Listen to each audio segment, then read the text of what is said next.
Hey friends, if you encounter this issue where the number pad is not working on your Windows 11 computer, then please watch this video. I will guide you through the resolution.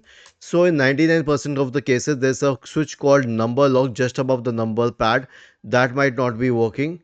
Okay, I'll show you on the on-screen keyboard. It is just above the number lock. It is on the right section. Okay, they don't have a number pad, but I'm just telling you in general. Let us check a keyboard photo here. Okay.